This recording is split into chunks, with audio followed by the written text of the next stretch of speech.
On this episode of Driven Too Far, we're talking Chat GPT. Just what is it, and how can AI impact the future of trucking? Hello, I'm Andrew Winkler, and this is Driven Too Far, the truth about trucking, a podcast that helps over-the-road truck drivers balance career and family. Chat GPT. So what is all the buzz about? You hear terms like Chat GPT, AI. It's a little bit scary if you don't know much about the technology side of things. And I'm in that same boat. I don't necessarily understand it all. I'm certainly got to a point where I'm curious about it and experimenting just a little bit about it. So I've gotten to the point now I'm wondering, okay, this stuff's pretty cool, this technology. You can essentially go to a web page, you can type in a question or ask it to write you a paper, an essay, a response, and this thing responds to you in almost like human-like language. So it's different than, say, Google or some of your search engines. When you go to Google and you search something, you've put in keywords in that search topic, then it goes out in the internet, it locates those keywords in a search, and it comes back and it presents you things in a list. And that's what you see when you're searching for an auto mechanic or something like that. Chat GPT is a little bit different because it's almost like a human interface with language, and it's like you're having a conversation with this machine. So if I've gotten more curious about it, I'm trying to think, well, okay, we're in trucking, so how can we use this thing to our advantage, or how can a driver use this? What's it going to do for us? I went as far as actually putting a Chat GPT icon on our driver's mobile app this week, and I've sent a note out to the drivers kind of encouraging them to set up an account. It's free to use, and experiment just a little bit, see what we can learn. One of the things I decided to do is I'm trying to test the situation or see if it's got limits. I said, okay, I'm going to put a situation in this thing. I'm going to type it in. And I said, I'm in Omaha, Nebraska, and I want to go to Nashville, Tennessee. I want to know the best route. My truck gets 6.8 miles per gallon. I have 200 gallon capacity on the truck. I've got 100 gallons when I leave Omaha, and I want to finish with 100 gallons when I reach Nashville. Where should I stop for fuel, and who's got the best prices for fuel along that route? And lo and behold, here it spits out an answer for you. So it's pretty crazy that it can figure all this stuff out. And I don't know how it does it, but it's really interesting. We happen to run a flatbed carrier or flatbed truck line, and I'm thinking, okay, what other stumbling points do some of the drivers have, new drivers? You know, in flatbed, there's a lot of regulations about tying your loads down and how many chains or how many straps do I need to safely tie the load down and meet the DOT minimum requirements.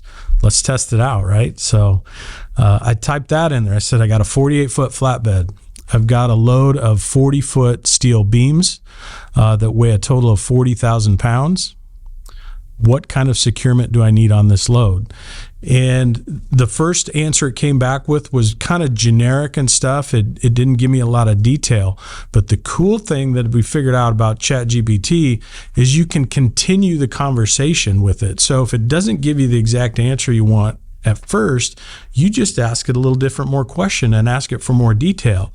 So in that case with the flatbed load and how do I tie it down, it gave me a kind of an overview. But when I says, how many chains or straps do I need to secure this load, 40,000 pounds, 40 foot beams and stuff. And it must have went out to the FMCSA rule book, and it came back with the securement requirements for that. It said you had to have a minimum of so many straps or chains, what the weight rating of those securement devices had to be 50%. And then it figured out how many total straps or chains I needed on that 40-foot load. So it did exactly what I wanted it to do. It was really crazy. I'd kind of, the other thing I asked it to do is I'm thinking about professional drivers and your life on the road, and diet and exercise is always something, you know, it can be an unhealthy lifestyle if you let it be. But I'd seen somewhere say somebody asked the Chat GPT to write me a keto diet plan, a sample plan for 7 days, and lo and behold, it spits it out. So I took that one step further. I said, write me a ketogenic diet plan. And I told him my weight, how much I weigh, and how much I wanted to lose in what time frame. If I want to go from 250 pounds to 200 pounds in 6 months. And then I said, make sure these foods are available in truck stops. So I took it that far, thinking about the drivers and what you have access to out on the road.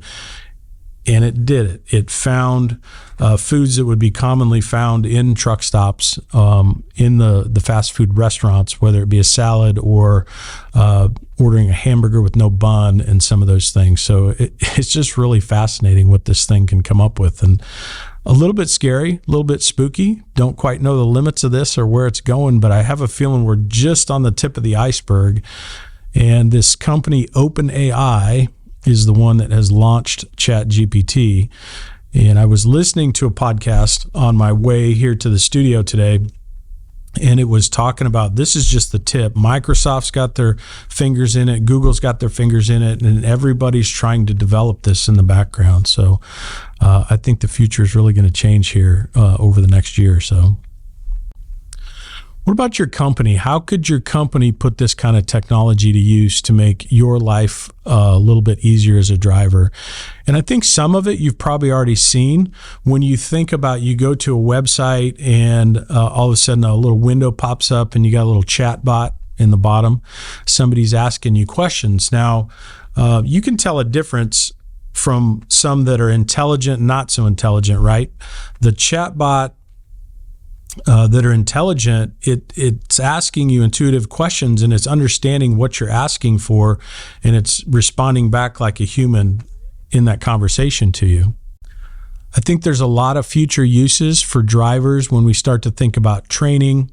How do we interact with this thing, and how can it give us the training we need? How can we ask questions to the system about the training we need? And it's going to go into whatever database it's programmed to use to go find those answers and bring it back to you in a format that you can understand.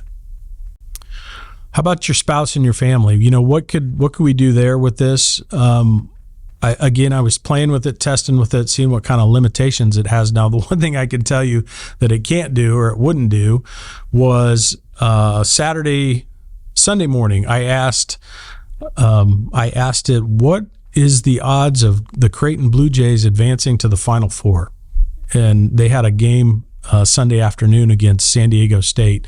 And it came back and it said, basically, I'm not programmed to answer that kind of questions. So I guess you can't use it on your sports book and try to figure out who you should bet for in the next Super Bowl. But so it does have some limitations, and I think I heard that on the podcast on the way down that I was listening to as well. They were talking about writing ethics into it to make sure that the responses aren't unethical in some ways. So when it comes to maybe health and wellness and medical advice, and you think about laws and regulations, it's certainly not going to probably give you advice on how to do something illegal. So it does have those kind of limits.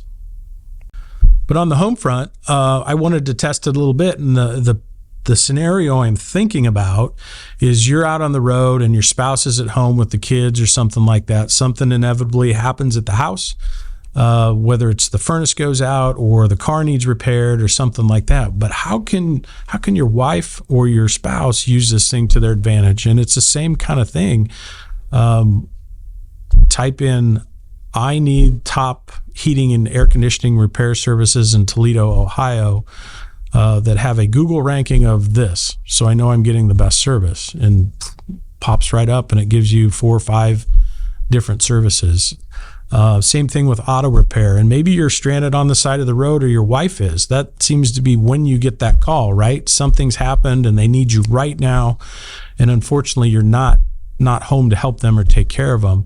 But this could be an assistant or a tool that they might be able to use in that moment of need, where they can actually figure out how to get the help they need. They can tell the system exactly what it is. It's making a sound, it's leaking coolant, it's a flat tire, whatever that looks like, and it will intelligently respond to you in what the next steps might need to be for you to resolve that problem. I am curious about what the schools are going to do with this thing. I think that was the first instance I heard of Chat GPT and its ability to write essay papers, or in our case, we use blogs and things for our business on the website.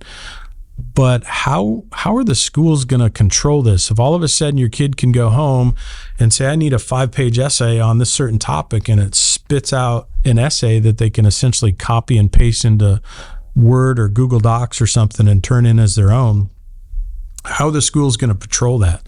I certainly don't know, and I'm sure they're probably trying to figure that out right now. But I do definitely see the use for assisting your kids with homework and some things like that. It's certainly a powerful tool. It's almost like having a teacher right in the room, where the limitations seem endless, really. You might be able to use it for health and wellness type things. It's not uncommon for people now, when you get certain symptoms, somebody's not feeling well in your family, you jump on the internet, maybe you go to WebMD or some things like that, and you're trying to search for those symptoms. And it doesn't always come back with a clear answer. It just takes you to WebMD, and then you got to continue the search and dig down. But I think where Chat GPT comes in is you could specifically tell them exactly, I have a 3-year-old child that is running a slight fever, and they're coughing and their ear hurts, that it has a really good chance of telling you what may be the cause of that situation and the cause of that issue. I don't know what the future holds for Chat GPT. It seems like it's here, and it's going to evolve fast. But I do think it will have an impact on our world in transportation and trucking. If you get a chance, maybe you jump on a computer. You can do it on your phone as well. Google it, Chat GPT. It'll pop right up. It's a company called OpenAI. Again, it's free to use. You got to set up a quick account. Log in. It's just an email and a password, nothing special. Doesn't cost anything, and just experiment with it and play with it. I'm curious what you learn, and I'm anxious to hear from our own team at home. How are they going to use it? What have they found useful for it? And where does this thing take us in the future of trucking?